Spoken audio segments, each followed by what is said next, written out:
So where do we go?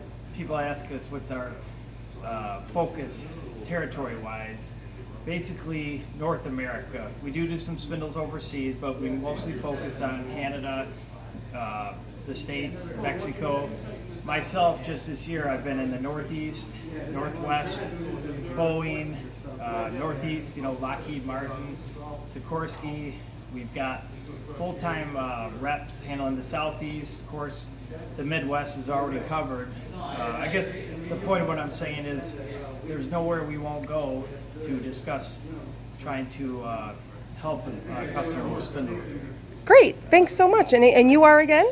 I'm Brian Burns. I'm one of the owners. Awesome.